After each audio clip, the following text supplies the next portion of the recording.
Olá, seja muito bem-vindo ao seu emprego. Hoje o nosso programa fala sobre um assunto muito importante, que é a organização financeira. Será que é possível conciliar as contas do final de ano já com as novas responsabilidades que já começam a chegar no mês de janeiro? Quem conversa com a gente sobre isso é o professor Alberto Scherer, que também é consultor financeiro. Tudo bem, professor? Tudo ótimo. Obrigada por ter vindo até aqui. Prazer será meu, com certeza. Bom, então, para começar a nossa conversa, todo final de ano se repete a mesma história, né? São as contas chegando, as famosas compras de festas de final de ano, Natal, Ano Novo. Isso já praticamente emendado com o mês de janeiro, que já trazem as novas contas de material escolar, IPTU, IPVA. Então, para começo de conversa, é possível conciliar tudo isso de uma forma saudável? Para a felicidade geral é possível sim, com certeza que é possível. O que falta em grande medida é uma palavrinha não mágica, mas que funciona perfeitamente. Onde está o meu orçamento anual?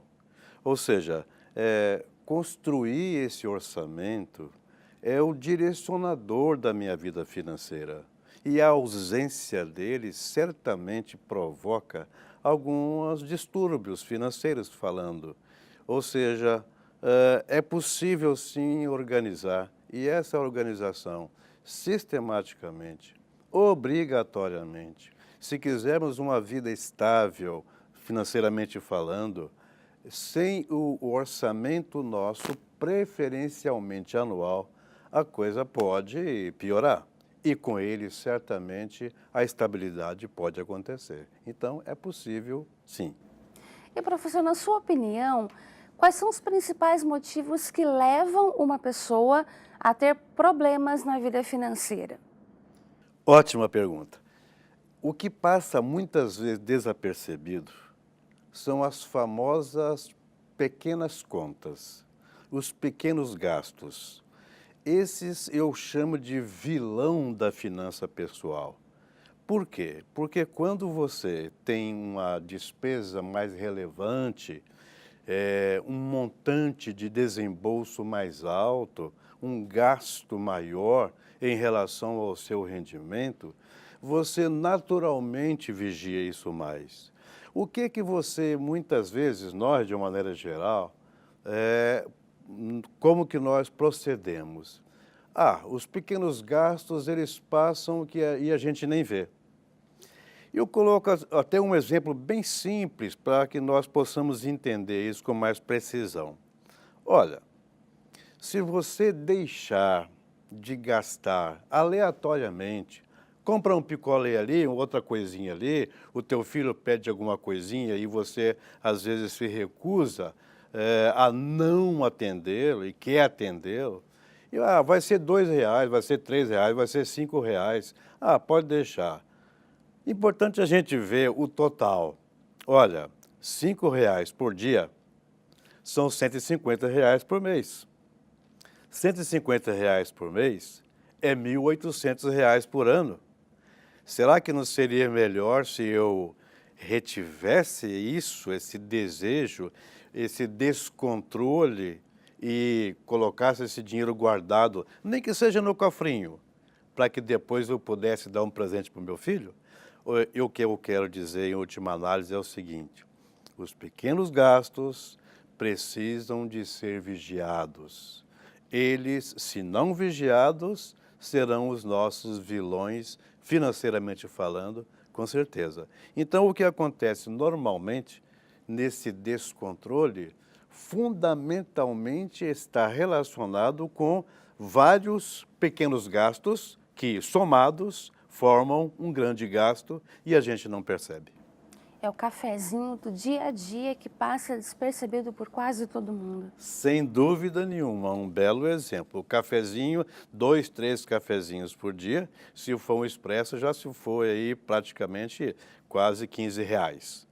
E isso um amigo encontra outro amigo e assim por diante vai, de tal sorte que ao final do dia eu tive um gasto relevante Sem perceber. Sem perceber, e ele foi aí espalhado, esparramado por pequenos gastos, e por isso que eu chamo de o grande vilão da finança pessoal não é o grande gasto, é o pequeno gasto descontrolado. É verdade. Como a gente está falando muito agora sobre conta de final de ano, né? É impossível não citar o 13º. É um valor que geralmente é pago no final de cada ano para o trabalhador e ele já é muito aguardado, muito esperado. Então, qual seria a melhor maneira de utilizar o 13º? É para quitar uma conta que já existe? Ele deve ser guardado para algum motivo futuro ou de repente usar para as famosas contas e compras do final de ano? É uma pergunta muito ampla, vamos procurar resumir a resposta sem sair desse objetivo. Eu penso da seguinte maneira, vamos colocar 3 situações em que nós podemos e devemos utilizar o 13º. Se você tem dívida, você vai procurar quitar aquelas que têm os juros mais altos. Então, em tendo dívida, é importante que nós cuidemos de quitar aquelas cujos juros que são altíssimos no Brasil. O Brasil, ele tem aí os maiores juros do mundo e vai se saber por quê. É para favorecer alguma grande organização financeira, certamente. Mas não vamos criticar isso porque nós queremos saber o que fazer com o nosso 13º. Então, um caso específico é, em havendo dívidas, vamos selecionar essas dívidas, priorizar essas dívidas no sentido da taxa de juros que está ali embutida naquele empréstimo que tenha sido feito, esse negócio todo.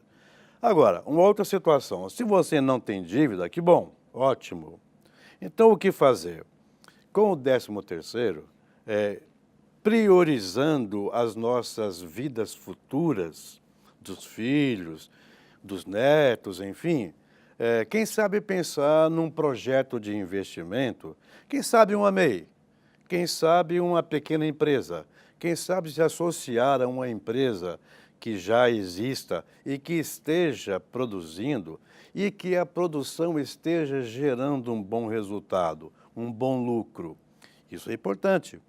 Nós temos também que olhar esse lado, ou seja, eu vou investir o meu rico dinheirinho naquele projeto que vai gerar para mim um bom resultado com certeza. Então, nesse sentido, não havendo dívida, eu posso procurar aplicar aí o meu dinheiro num projeto empresarial que seja. Mas se eu não tiver dívida, e se eu também não estiver muito interessado em aplicar meu dinheiro num projeto empresarial, aí eu vou aplicar o meu dinheiro numa pequena poupança, que seja. Parte do 13º eu posso gastar com fim de ano, sem dúvida, mas eu devo sempre preservar uma boa parte dele no sentido de que o meu futuro esteja não garantido, mas esteja mais equilibrado naquilo que nós falamos a respeito de orçamentação. Então, se você opta por aplicar, por exemplo, numa renda fixa, é um bom negócio. Ah, não tem muito trato com essa coisa financeira? Tá bom, aplica na caderneta de poupança. O fato concreto é, esses rendimentos estão acima da inflação? Sim, tanto o CDB, por exemplo, quanto a caderneta de poupança. Então, quando o nosso rendimento está acima da inflação, nós temos um ganho real. Se o nosso rendimento de aplicação financeira estiver igual da inflação, o nosso ganho real é zero. No caso do CDB, por exemplo, o Certificado de Depósito Bancário, que é um investimento em renda fixa, as pesquisas nos mostram que nos últimos 12 meses o acumulado é de 7,03% de rendimento. Se você desconta a inflação, vamos colocar aqui 4%. Então, você tem um ganho real de 3,03%. Isso é um bom negócio e isso é importante para que você aplique parte do seu 13º, por exemplo, naquilo que vai ajudar você no seu futuro. A gente está falando aí dessas continhas de final de ano, né? É um amigo secreto, um presentinho, uma lembrancinha. Existe alguma dica prática para que a pessoa não se empolgue demais com as contas de final de ano e consiga se controlar e se organizar um pouquinho nessa época tão atrativa? Ah, sem dúvida. A empolgação, ela pode ser a mola propulsora da nossa derrota financeira. O fato concreto é, eu quero crer, se me permite aí um parênteses breve, eu quero crer que alguns empresários que tenham as suas empresas aí nos shoppings não vão gostar muito da minha fala nesse momento. Mas a empolgação é tamanha nessa área, nessa fase, nesse tempo, nessa época de festividades, festas natalinas e outros que tais, que a gente se esquece de administrar as nossas finanças. E, às vezes, eu como avô, por exemplo, gostaria de levar os meus 5 netinhos lá para o shopping passear. Olha, é um risco muito grande, porque a criançada não tem nenhum domínio, não conhece nada de finança e acha que tudo cai do céu, que não é verdade. Então, o que eu sugiro? E aí vai talvez o desconforto em relação aos empresários de shopping de uma maneira geral. Você quer levar os seus filhos para o shopping? Leve, faz bem passear com eles. Mas já deixa as criancinhas pré-alimentadas em casa. Isso vai trazer 2 confortos para você. O conforto de ele não ficar, essa criancinha não ficar a todo momento pedindo que você compre aquilo ou aquilo outro. Vai comprar alguma coisinha? Vai, que bom. E o segundo conforto é que você estará se livrando desses pequenos gastos e que, somados, eles vão longe. Então, essa empolgação precisa de ser altamente vigiada, porque essa empolgação pode trazer um rombo financeiro com certeza. É claro que eu não estou generalizando, e tem aqueles que podem fazer isso com tranquilidade, mas os mortais comuns, nós outros, que temos que vigiar as nossas finanças, temos que ter cuidado com a nossa empolgação. A empolgação é muito bem-vinda. Agora, usar a empolgação para o nosso dinheiro é muito perigoso, com certeza. Eu acho que o equilíbrio é fundamental nesse momento, né? Sem dúvida. E considerando que a gente conseguiu controlar as contas do final do ano, chega janeiro já com as surpresas que já são esperadas, digamos assim, né? Então a gente tem aí IPVA, IPTU, conta de escola, como organizar tudo isso de uma forma que todas as contas caibam dentro do orçamento. Bom, essa é a palavra-chave, organização. E organização implica em que nós tenhamos feito o nosso orçamento. Ao nós elaborarmos o nosso orçamento, temos aquelas dívidas inevitáveis, aquelas contas inevitáveis. Você mencionou algumas delas, o IPVA, o IPTU e outros Is da vida por aí afora. Então, eu preciso de, no meu orçamento anual, estabelecer as regras. Qual será o meu rendimento no mês de janeiro? Qual será o meu rendimento no mês de fevereiro e assim subsequentemente? Então, o que eu devo pagar naquele mês em função do rendimento que eu vou ter? E uma outra coisa perigosa é que, digamos que o salário bruto do empregado no caso, seja R$5.000 por mês, 3.000 que seja, enfim, mas esse é o salário bruto.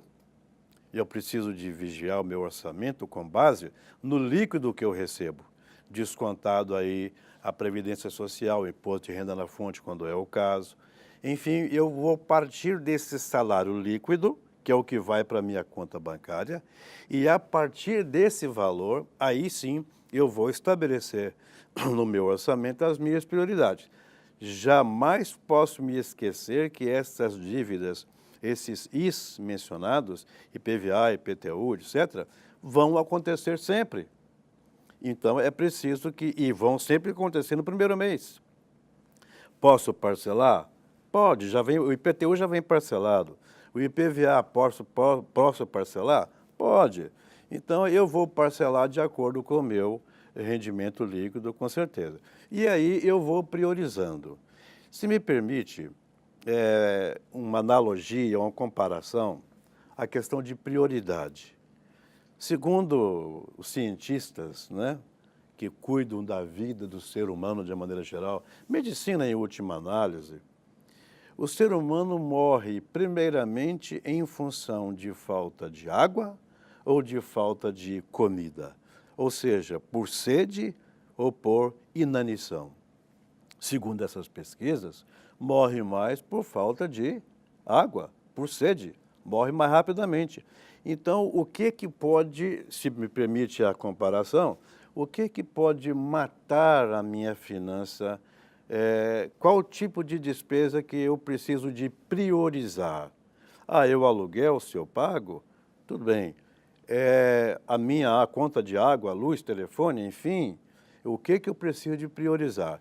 Nunca nos esquecendo que temos, no caso dos filhos menores, inclusive, as despesas escolares, elas são prioritárias. Sem elas, a criança vai ter dificuldade de progredir na sua educação como um todo, na educação intelectual, na educação escolar. Então, a priorização das dívidas começa em dezembro. Isso para o ano seguinte, com certeza. E, se me permite repetir, ao deixar uma sobra do 13º, isso vai aliviar as minhas contas lá do início do ano. Perfeito. Caso por algum motivo seja necessário recorrer a algum tipo de crédito ou empréstimo, o que é mais viável? Bom, a pergunta já está disposta de que caso seja necessário. E, lamentavelmente, muitas vezes são necessárias. Mas também não precisa de ser tratado como um bicho-papão. A primeira coisa que eu vou verificar em precisando, para o quê? Segundo, em precisando para o que foi determinado, onde eu vou me socorrer desse empréstimo? Eu vou procurar aquele empréstimo, aquele financiamento que tenha a menor taxa de juros, com certeza. E eu posso garantir o seguinte, que na atualidade, para quem é aposentado, por exemplo, ou para quem é empregado, que tenha a empregadora, a empresa, tenha vínculo com o banco, a questão do empréstimo, do consignado, chamado consignado. O consignado é, sem dúvida nenhuma, o empréstimo que hoje tem a menor taxa de juros. Então, inicialmente, em precisando, vá procurar um consignado, com muito cuidado para fazer só para aquele projeto que esteja faltando, não para ajudar o vizinho, para ajudar o filho, ou seja, quem for.